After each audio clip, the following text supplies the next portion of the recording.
ada lembaga finansial atau lembaga keuangan internasional yang mengatakan bahwa di tahun 2025 penghujung nanti harga emas bisa saja memasuki angka $4.000 Amerika Serikat per troy ounce. Apakah Anda juga menganalisis akan terjadi demikian di akhir tahun nanti, Pak Edi?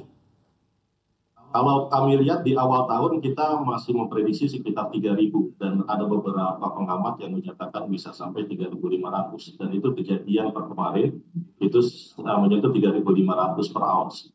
It means that kalau misalkan itu akan menjadi lebih optimis dengan beberapa pengamat yang lain, tadi Mas Bram juga menyampaikan JP Morgan, itu saya sebenarnya sependapat dengan pendapat-pendapat itu. Jadi dilihat dari kondisi global yang masih dinamikanya seperti ini, kami akan optimis melihat harga emas itu terus naik dan bahkan bisa mencapai 3.700 bahkan 4.000.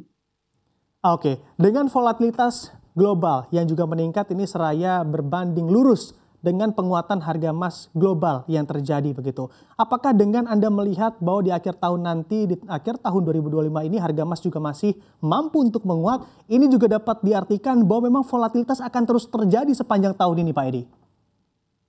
Kelihatannya kecenderungannya akan seperti itu, Mas Bram. Kalau kami lihat dari awal tahun sampai bulan April ini, terlihat sekali bahwa trennya terus menaik dan juga kita melihat kecenderungan itu akan terus naik dan beberapa pendapat juga menyatakan bahwa ini akan terus menaik. Bahkan di tahun 2026 spillover dari 2025 itu masih bertanggung di sekitar segitu.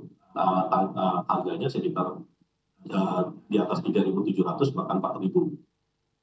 Dan ini menurut kami kondisi global seperti ini akan menjadi harga new balance dari harga komoditas emas.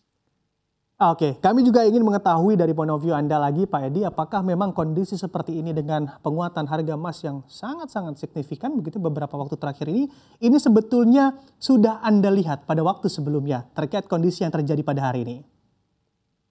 Ya, beberapa tahun lalu juga kami juga menyampaikan hal ini waktu spike pertama ya di awal-awal 2024 bahkan akhir 2023 sebetulnya, bahwa kecenderungan dari kondisi global yang sangat dinamis itu menyebabkan para pihak itu termasuk masyarakat kita juga melihat bahwa safe haven-nya adalah emas.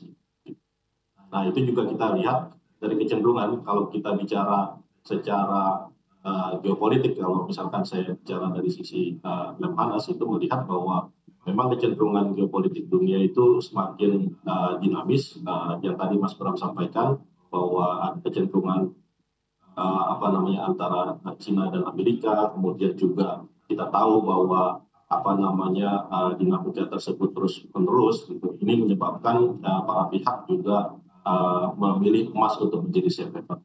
Selain dari itu juga kita lihat beberapa bank sentral termasuk China top up national reserve-nya di bank sentralnya sehingga pembelian terkait dengan emas itu makin masif dan juga kita lihat juga pelaku pasar juga melihat bahwa opportunity untuk convert ke emas itu menjadi pilihan sekarang.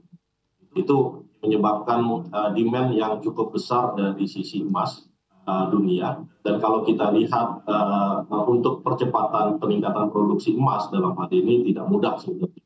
Proses penambangan dan proses processing emas itu tidak serta-merta bisa dimulai dengan mudah. Pertumbuhan produksi emas juga belum signifikan sekarang ini untuk mengikuti demand yang sedemikian besar dari sisi global. Terima kasih. Oke, baik. Sebelum ke tantangan produksi, kami juga ingin bertanya terlebih dahulu terkait hikmah apa dan juga benefit apa yang juga didapat oleh perusahaan produsen emas dalam hal ini atau pengolahan emas yang mana di tengah penguatan harga emas yang terjadi saat ini, khususnya di PSAB, Pak Edi. Terima kasih, Mas. Kalau kita lihat performance kita di tahun 2024, kita memproduksi 1.001 million ounces emas. Ini menyebabkan kita mendeliver revenue atau pendapatan sekitar 234 juta US dollar di sisi PSAB. Dan ini sangat positif buat performance kami, di mana kita memiliki reserve itu sekitar 2,6 juta ounces, dan kita memiliki resource lebih dari 2 juta ounces sekarang ini.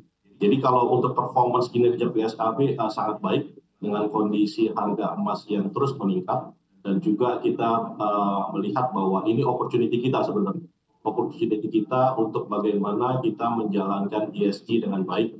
Kalau kita lihat PSAB sudah mendapatkan propor hijau dari Kementerian Lingkungan Hidup, dan juga kita memiliki performance yang cukup baik dari segi keuangan, sehingga ini menjadikan opportunity kita untuk lebih meningkatkan eksplorasi kita secara sustainable, dan juga meningkatkan bagaimana kita mengembangkan research and development untuk meningkatkan recovery kita dari sisi emas, sehingga kita bisa menjalankan aturan-aturan dan juga mengkonservasi mineral dengan baik, selain dari top upping dari reserve maupun resource yang kita miliki sekarang ini.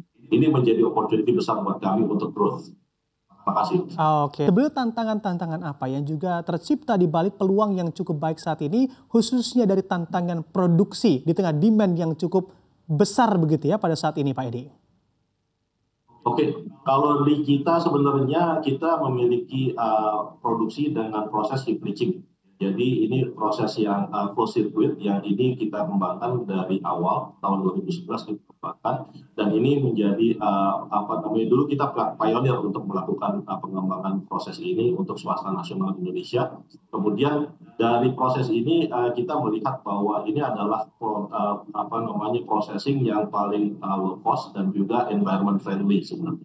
Nah, kita dengan opportunity ini kita melakukan next milestone seperti proyek kita di Duap ya, yang ada di Sulawesi Utara juga kita kembangkan untuk bagaimana kita mengembangkan untuk complexity yang lebih kompleks dari sisi mineralisasi maupun dari sisi geologi untuk mengekstraksinya.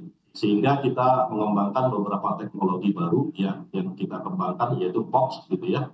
Nah, itu mendapatkan recovery yang luar biasa setelah kita kembangkan dan bisa kita kembangkan dan kita bisa develop dengan harga yang sebagus ini.